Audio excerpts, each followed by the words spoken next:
Assalamualaikum warahmatullahi wabarakatuh. Waalaikumsalam warahmatullahi wabarakatuh. Alhamdulillah di siang hari ini kita ketemu lagi dengan mata pelajaran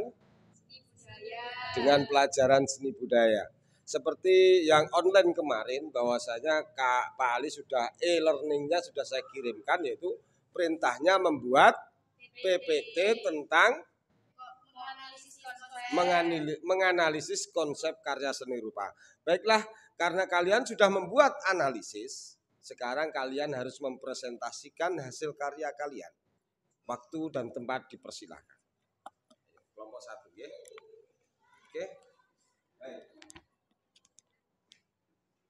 Assalamualaikum warahmatullahi wabarakatuh.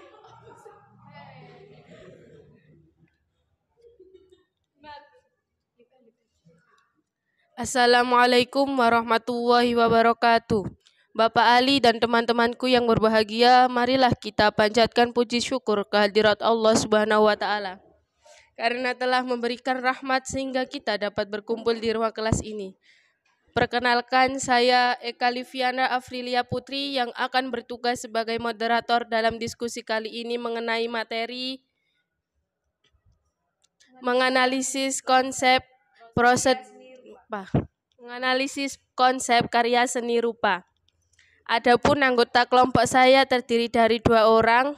Perkenalkan, nama saya Nala Faradis. Perkenalkan, nama saya Dwi Aurora Naila Rahmatina. Baik teman-teman, langsung saja kita mulai sesi yang pertama adalah pembukaan. Sebelum itu, marilah kita mengucapkan basmalah bersama-sama. Bismillahirrohmanirrohim. Selanjutnya, penyampaian materi saya persilakan kepada Dwi Aurora untuk menjelaskan materi yang pertama. Baiklah, saya di sini akan menjelaskan materi yang berjudul menganalisis konsep karya seni rupa. Yang pertama, konsep dalam pengkajian seni rupa. Konsep dalam pengkajian seni rupa terdiri 4 aspek. Yang pertama, aspek visual. Yang kedua, aspek konseptual. Yang ketiga, aspek kreativitas. Yang keempat, aspek keterampilan. Mari kita jelaskan satu persatu. Aspek visual berhubungan dengan wujud karya seni rupa. Wujud karya seni rupa dapat direspon oleh indera manusia. Seni rupa adalah wujud hasil karya manusia yang dapat dinikmati melalui indera penglihatan. Aspek visual dalam karya seni rupa terapan terdiri atas struktur visual, komposisi, dan gaya pribadi. Yang kedua, aspek konseptual. Aspek konseptual berhubungan dengan konsep-konsep yang bersangkutan dengan karya seni rupa itu sendiri. Aspek konseptual ini sangat berpengaruh terhadap hasil. Karya seni yang akan dibuat atau diciptakan, aspek konseptual terdiri atas penemuan, sumber inspirasi, penetapan interest seni, penetapan interest bentuk, dan penetapan prinsip bentuk. Yang ketiga, aspek kreativitas. Kreativitas yang dimaksud adalah kreativitas yang bersangkutan dengan karya seni.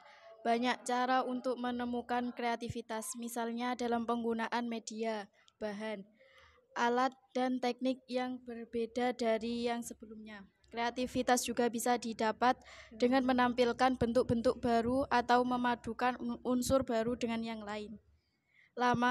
Bila hal-hal ini dapat dicapai pada penciptaan karya seni rupa, khususnya karya seni rupa terapan, maka penilaian dari aspek ini penting untuk dipertimbangkan. Yang keempat, aspek keterampilan. Penguasaan teknik atau keterampilan adalah tuntutan dasar proses penggarapan ide menjadi karya seni. Ini berarti bahwa dalam menggarap unsur-unsur estetis sebagai langkah-langkah dalam pencipta atau dakam menentukan asas-asas estetis, seniman perlu ditunjang dengan kemampuan teknik atau keterampilan. Bahkan kemampuan teknik itu sendiri saling berpengaruh dengan asas atau prinsip estetis.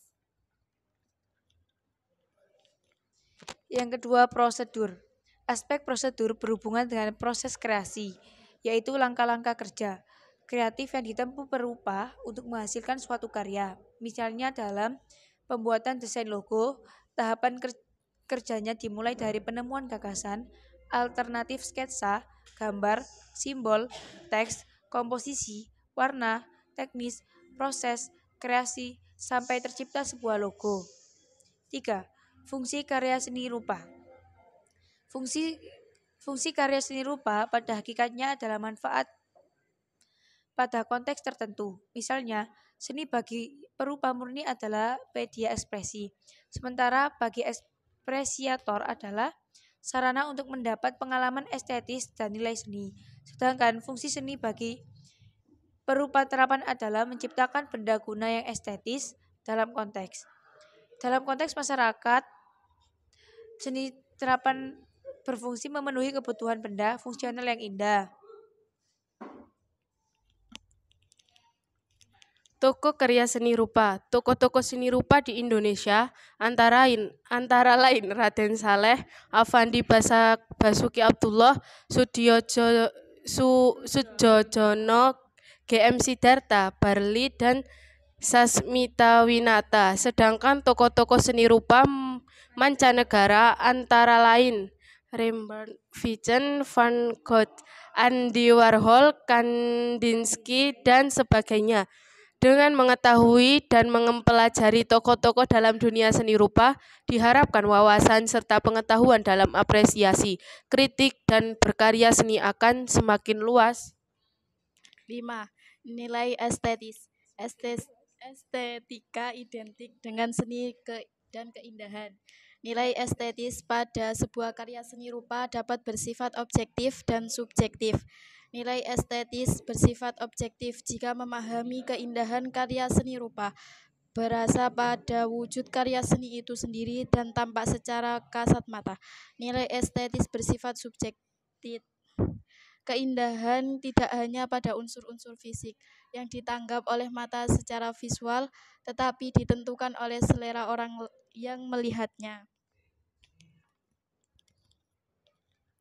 Sebelum kami tutup presentasi ini, barangkali ada kawan-kawan ada pertanyaan?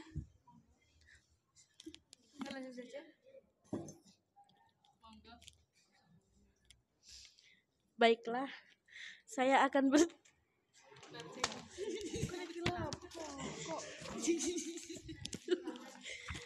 saya akan bertanya mengenai seni rupa. Ada berapakah konsep seni rupa? Minta tolong dijelaskan. Konsep seni rupa. Oke, saya akan jawab pertanyaan tersebut. Konsep seni rupa ada 4. Yang pertama, aspek visual. Yang kedua, aspek konseptual. Yang ketiga, aspek kreativitas. Yang keempat, aspek keterampilan. Pertanyaan yang kedua, yang dimaksud aspek keterampilan itu apa? Bisa dijelaskan? Oke, aspek keterampilan adalah tuntutan dasar proses penganggaran ide menjadi karya seni. Ini berarti bahwa dalam mengarahkan unsur-unsur estetis sebagai langkah lanjut dan menciptakan atau dalam menentukan asas-asas. Ya, pertanyaan sudah. Ya, terima kasih. Ya. Demikian presentasi yang bisa saya sampaikan. Jika ada kekurangan mohon dimaafkan karena kesempurnaan hanya milik Allah Subhanahu wa taala saja. Mudah-mudahan teman-teman sekalian mendapatkan manfaat ilmu yang barokah. Amin amin ya rabbal alamin. Wassalamualaikum warahmatullahi wabarakatuh.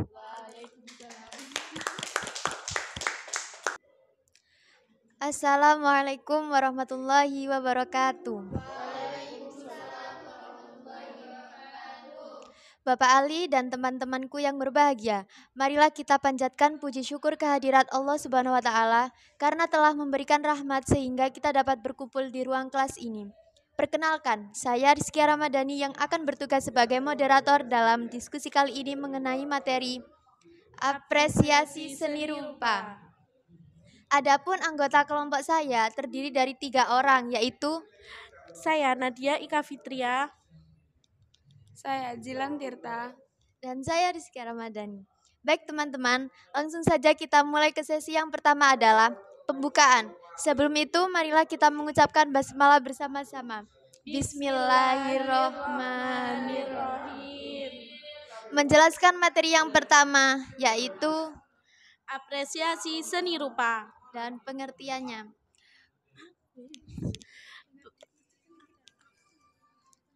Apresiasi berasal dari bahasa Latin yaitu appreciatus, yang artinya penilaian atau penghargaan.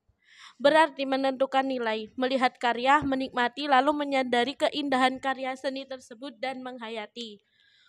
Apresiasi seni rupa adalah suatu kegiatan mengamati karya seni rupa, merasakan, menikmati, menghayati, dan menghargai nilai-nilai keindahan yang terkandung dalam suatu karya serta menghormati keberagam konsep dan berbagai macam nilai seni arsitek yang ada dalam karya seni rupa.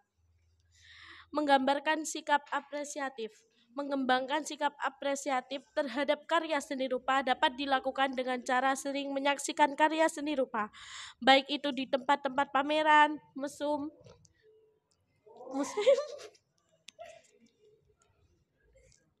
pertunjukan atau penggelaran. Kita melakukan penilaian terhadap suatu karya. Lama-kelamaan kemampuan kita dalam mengapresiasi kita akan terarah dengan sendirinya. Mengamalkan perilaku manusia berbudaya. Manusia berbudaya adalah manusia yang mematuhi peraturan-peraturan yang telah ditetapkan bersama-sama dalam suatu masyarakat. Interaksi dan komunikasi. Silakan.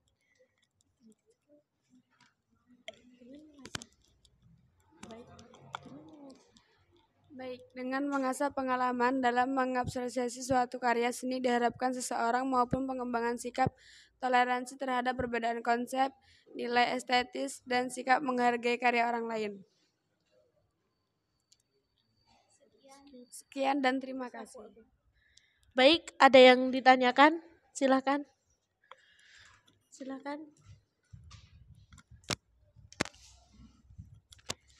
Baik, di sini saya akan bertanya, bagaimana cara mengamalkan perilaku manusia berbudaya?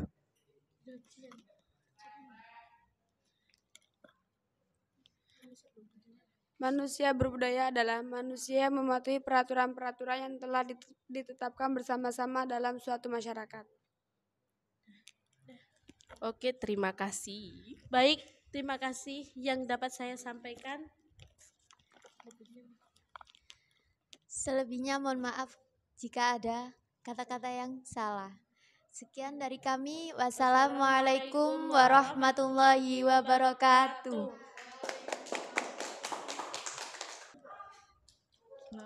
Assalamualaikum warahmatullahi wabarakatuh.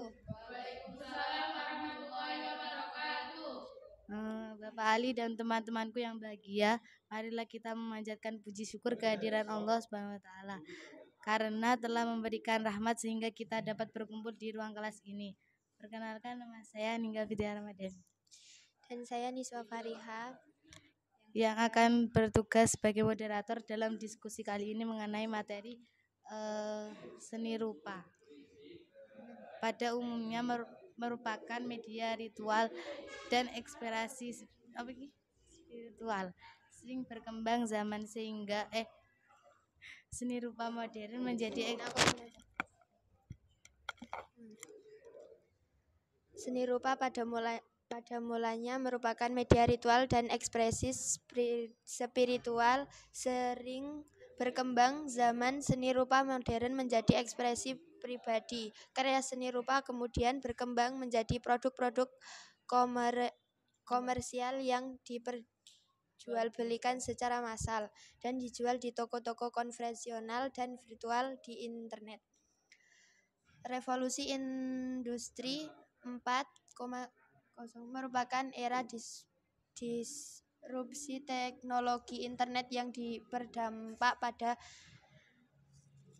berdampak pada efisiensi proses pengelolaan barang dan jasa. Sebuah karya seni rupa dengan modal dibuat, digandakan dan disebarluaskan dengan cara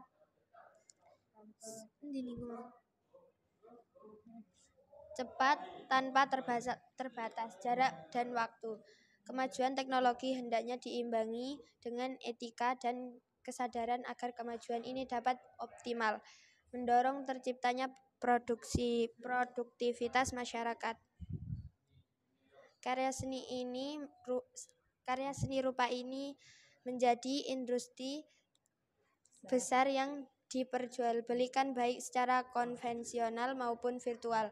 Untuk melindungi gagasan dan karya cipta seseorang, diperlukan sebuah sistem yang menjamin keamanan berkarya. Hakim memberikan jaminan hukum atas hak cipta mereka, desain, industri, paten, dan komersialisasi kekayaan intelektual. Refleksi. Baik teman-teman, langsung saja kita mulai ke sesi yang pertama adalah pembukaan. Sebelum itu, selanjutnya penyampaian materi saya dipersilakan kepada. Terima kasih. Assalamualaikum warahmatullahi wabarakatuh.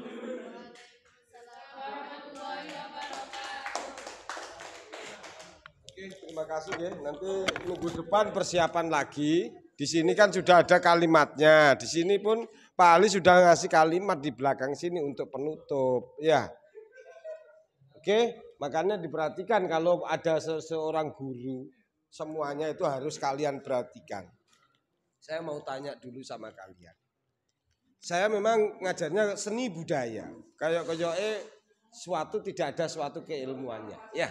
Tapi semuanya dirungokkan semuanya ilmu itu bersumber dari mana? Semua ilmu bersumber dari Allah.